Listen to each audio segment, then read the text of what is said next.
የተወደዳችሁና የተከበራችሁ የሚዲያችን ቤተሰቦች እንደምን አላችሁ? ሰላምታችን በያላችሁበት ይድረስ። አዳዲስና ወቅታዊ መረጃዎችን አዘጋጅተን ወደ እናንተ ማድረስ ጀምረናል። ከኛ ጋር አብራችሁን እንድትቆዩ ግብዣችን ነው። በቅድሚያም አርዕስተ ዜናዎችን አስቀድማለሁ። በአማራ ክልል የተለያዩ አካባቢዎች በአገዛዙ ጦርና በፋኖ መካከል የሚደረገው ውጊያ ዛሬም ቀጥሏል። በወሎ ዛሬ ከንጋት ጀምሮ የተቀሰቀሰው ከባድ ውጊያ ተከትሎ ከደሴ ወደ ወልዲያ ያለው ዋና መንገድ መዘጋቱ ተሰምቷል። በሌላ በኩል በቅርቡ ወደ አገዛዙ የገባው ማስረሻ ሰጤም ቀደም ብለን እንዳንገባ እንቅፋት የፈጠሩብን የሻቢያ ተከፋይ የብልጽግና አመራሮች ናቸው ሲል ተናግሯል። ማስረሻ ሰጤ የብልጽግና አመራሮች አሁንም ድረስ በሻቢያ $2000 እና ከዛ በላይ ይከፈላቸዋል ሲል ተደምጧል። በዝርዝር እናየዋለን። ኢትዮጵያን በዓለም አቀፍ ደረጃ ቀውስ ከሚፈጥርባቸው ሀገራት ከቀዳሚዎቹ ውስጥ አንዷ ሆነች። በከፍተኛ የእርስ በርስ ጦርነትና አለመረጋጋት እንዲሁም ውስጣዊ መፈናቀል ውስጥ ያለችው የኢትዮጵያ በፈረንጆች አዲስ ዓመት ቀውስ ከሚበረታባቸው ሀገራት መካከል አራተኛ ደረጃ ላይ ተቀምጣለች። ኢትዮጵያ በቀጠናው ካለች ሱዳን እንዲሁም በእስራኤል እየተደበደበች ካለችው ፍልስጤም ቀጥሎ ነው አራተኛ ደረጃን የያዘችው። በዝርዝር እናየዋለን። በዛሬው ዕለት በአማራ ክልል ደቡብ ወሎ ዞን አምባሰል ወረዳ በአገዛዙ ጦርና በፋኖ ኃይሎች መካከል ከባድ ውጊያ መቀስቀሱን መረጃዎች ይጠቁማሉ። በወረዳው ውጫሌ ከተማና አካባቢው በከባድ መሳሪያ የታገዘ ውጊያ እየተደረገ እንደሚገኝ የመረጃ ምንጮች የተናገሩት አብዛኛው የውጫሌ ከተማ የፋኖ ኃይሎች ተቆጣጥሮታል ያሉት የመረጃ ምንጮች ፋኖ ወደ ከተማዋ መግባት ተከትሎ የብልጽግና አመራሮች ወደ መከላከያ ካምፕ ሸሽተው ገብተዋል ብለዋል። የፋኖ የመረጃ ምንጮች በበኩላቸው ከውጫሌ ከተማ እስከ ገንፎ አካባቢም ከባድ ውጊያ እየተደረገ እንደሚገኝ በማረጋገጥ ለጊዜው በውጊያ የደረሰውን ጉዳት ለማወቅ አልተቻለም ብለዋል። በአምባሰል ወረዳ ውጫሌ ከተማና አካባቢ የተቀሰቀሰው ውጊያ ተከትሎ ከደሴ ወደ ወልዲያ የሚወስደውን ዋና መንገድ ለትራንስፖርት ዝጉናል። ተሽከርካሪዎቹም ወደ ውጫሌ ከመድረሳቸው በፊት መንገድ ላይ ለመቆም ተገደዋል ሲሉ ነው የአካባቢ መረጃዎች የተናገሩት። በውጫሌ አካባቢ ከቀጠለው ከባድ ውጊያ ተጨማሪ በውርጌሳና መርሳ አካባቢዎችም ውጥረት ነግሷል ብለዋል። በተመሳሳይ በሰሜን ወሎ ዞን ካብሮ ወረዳ መርሳ ከተማ ዙሪያ በተደረገ ከባድ ውጊያ በመቶዎች የሚቆጠሩ የአገዛዙ ጦር አባላት መገደላቸውን የአማራ ፋኖ ብሔራዊ ኃይል ምስራቅ አማራ ቀጠና ሚኒሊክ ዕዝ ነው ያስታወቀው። አፋብኃ ሚኒሊክ ዕዝ በውጊያው የተገደሉት 7 ወታደሮች አስከሬን የአገዛዙ ጦር ጥሎ መሸሹን በመግለጽ በውጊያው የተጎዱበትን ወታደሮች ማንሳት ባልቻለበት ሁኔታ ከባድ ሽንፈት ደርሶበታል ነው ያለው። ትናንት ከንጋት ጀምሮ መርሳ ከተማ ዙሪያ በተደረገ ውጊያ የፋኖ ኃይሎች በአገዛዙ ጦር ላይ ካደረሱት ከባድ ሰብአዊ ጉዳት በተጨማሪም ከፍተኛ ቁጥር ያለው የጦር መሳሪያ መማረካቸውን በምስል አስደግፈው በዝርዝር ይፋ አድርገዋል። በሌላ በኩል በክልሉ ሰሜን ሸዋ ዞን ቡልጋ ቀጠና ደግሞ ዛሬ ሌሊቱን ከባድ ውጊያ ሲደረግ አድሯል ሲሉ የፋኖ የመረጃ ምንጮች ተናግረዋል። በቡልጋ ሀገረ ማርያም ጎርፎ የተባለ አካባቢ ሌሊቱን ወደ ፋኖ ቀጠና ከተንቀሳቀሱ ያገዛዙ ጦር ጋር ነው ከባድ ውጊያ መደረጉ የተሰማው። በዚህ የሌለ ውጊያ በአገዛዙ ጦር ላይ ከፍተኛ ሰብአዊና ቁሳዊ ጉዳት ደርሷል ያሉት የመረጃ ምንጮች በውጊያው በፋኖ አባላት ላይ ጉዳት ተመዝግቧል ሲሉ ተናግረዋል። በተመሳሳይ በምዕራብ ጎጃም ዞን ደንበጫ ወረዳ ለ10 ሰዓታት ያህል ውጊያ መደረጉ ተሰምቷል።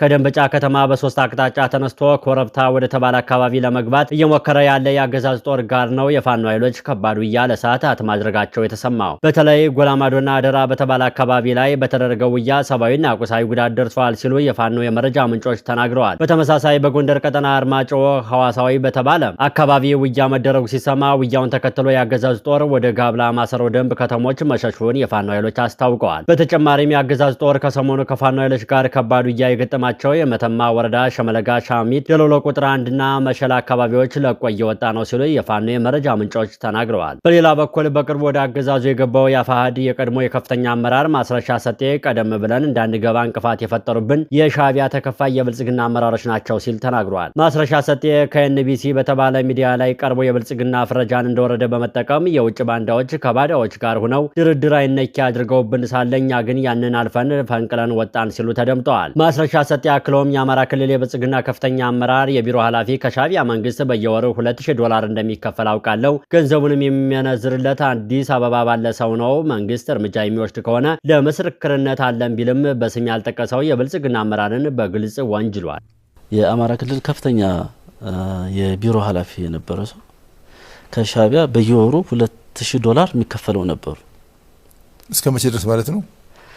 እኔ አሁንም ቀጥሎ ሊሆን ይችላል።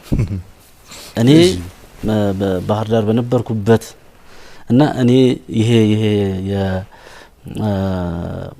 ጦርነት የግጭት ከመከሰቱ በፊት ጀምሮ አሁን ሊያድግ ይችላል። ያ ገንዘብ በእርግጠኝነትም አድጓል።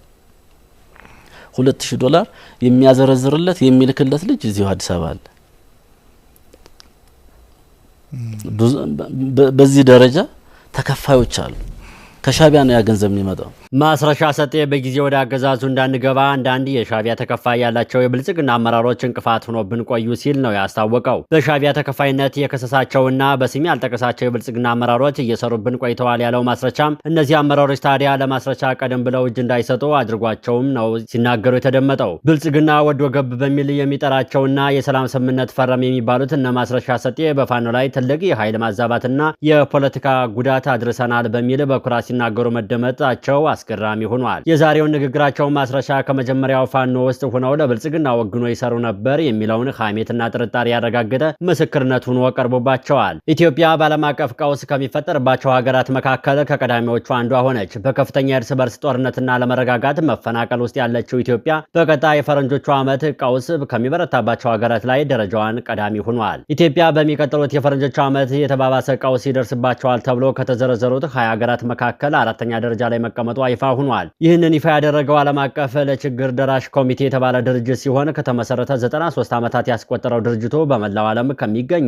44 ሀገራት በላይ ውስጥ የተለያዩ ቀውሶችና የተፈጥሮ አደጋዎች ጉዳት ለደረሰባቸው ሰዎች ድጋፍ በመስጠት ይታወቃል በማለት ዶይቼ ቬለ በዘገባው ላይ ያትታል። ዓለም አቀፍ ድርጅቱ በቀጣይ የፈረንጆቹ ዓመት ሰብአዊ ቀውስ ሊባባስባቸው ይችላል ሲል በመገመት ትላንት ይፋ ባደረገው ሪፖርቱ ላይ በተለይም ኢትዮጵያ የመሰሉ ሀገራት ውስጥ ቀዳሚ ናት ብለዋል። በድርጅቱ የክትትል እይታ ውስጥ ከሰፈሩ ሀገራት መካከል ቀውስ ሊባባስባቸው ይችላል ተብላ በቀዳሚነት የሰፈረችው ሀገር ሱዳን ናት። ከሱዳን ተገንጥላ ሀገር የሆነችው ደቡብ ሱዳንም 3ኛ ደረጃ ላይ ሰፍራለች። በ2ኛ ደረጃ ላይ የሚገኘው ከበባ ውስጥ ያለው የጋዛ ግዛት ነው ተብሏል። ዓለም አቀፍ ለችግር ደራሽ ኮሚቴ ይፋ ባደረገው ዘገባ መሰረት የከፋው ቀውስ ሊባባስ አሊያም ደግሞ ሊከሰትባቸው ይችላል ካላቸው ከነዚህ ሀገራት ቀጥላ ኢትዮጵያ ከሃይቲ ቀጥላ 4ኛ ደረጃ ላይ ተቀምጣለች። ስርዓትና አጠቃላይ መዋቅር የፈረሰባት ሃይቲ ግን ከኢትዮጵያ ተሽላ በሚቀጥለው ዓመት ቀውሷ ተሻሽሎላት 5ኛ ደረጃ ላይ ትገኛለች ነው የተባለው። IRC እንደሚለው በኢትዮጵያ በሚሊዮኖች የሚቆጠሩ ሰዎች በግጭት በሚታመሱበት አካባቢዎች ለችግር ተጋልጠው እንደሚገኙም አመላክቷል። በዘገባው ኢትዮጵያ በመጪው የፈረንጆቹ ዓመት ቀውስ ከሚባባስባቸው ሀገራት ዝርዝር በ4ኛ ደረጃ ላይ ትገኛለች ሲል ዘገባው አትቷል። አሁንም ሰላማዊ የፖለቲካ ህይወት አልተፈጠሩም፣ የሰብአዊ ተቋማት እየተዘጉ ነው፣ የሲቪል ማህበራት እየተሳደዱ ነው፣ ጋዜጠኞች አፈናና ግድያ አበርትቶባቸዋል ማለት ጭምር ነው። የብልጽግና አገዛዝ ጦርነትን ስራው ማድረጉን ተከትሎ ሀገሪቱ በከፍተኛ ጦርነት ውስጥ የምትገኝ ሲሆን ይህም ለ7 ዓመታት የቀጠለ ጦርነት ከፍተኛ ስደትን አስከትሏል። በዜጎቹ ላይ ብቻ ሳይሆን በዓለም አቀፍ ተቋማት ላይ ጭምር ግልጽ ጫና ማምጣቱን የተነገረው የጅምላ እስር፣ ወከባና ግድያ የሚፈጸመው የአብይ አህመድ አገዛዝ ላይ ለሰላማዊ የፖለቲካ በሩን በመዝጋት በአማራ ክልል የፋኖ ኃይሎች፣ በኦሮሚያ ክልል የኦሮሞ ነጻነት ጦር እንዲሁም በሶማሌና በአፋር በቤንሻንጉል ጉሙዝ እና በጋምቤላ የተለያዩ ቦታዎችም የህልውና ትግል የሚያደርጉ የተደራጁ ኃይሎች መፈጠራቸው የቀውሱን መቀጠል ምክንያት ነው ተብሏል። የተፈናቀሉት ወደ አካባቢያቸው አለመመለሳቸውና አዲስ የሚፈናቀሉ ዜጎች መኖራቸው፣ የጸጥታና የደህንነት ሁኔታው ደካማ መሆን፣ ዓለም አቀፍ ትኩረት መቀነስ ኢትዮጵያ በዓለም የከፋውን ቀውስ እንድታስተናግድ አድርጓታልም ተብሏል። በከባድ መሳሪያዎች በምድርና በሰማይ የተደረጉ ያለው ውጊያ የአየር ንብረት ለውጥን በኢትዮጵያ ውስጥ እያባባሰ እንደሆነ የተጠቀሰ ሲሆን ድርቅና የተፈጥሮ አደጋዎችን የተለመደ አስከፊ ጫናዎችን ይደቅናሉ ብለዋል ድርጅቱ። የተወደዳችሁና የተከበራችሁ የሚዲያችን ቤተሰቦች መረጃዎቻችን እነዚህ ነበሩ። መልካም ጊዜ እመኛለሁ። ሳብስክራይብ፣ ላይክ እና ሸር በማድረግ አብራችሁ ሁኑ።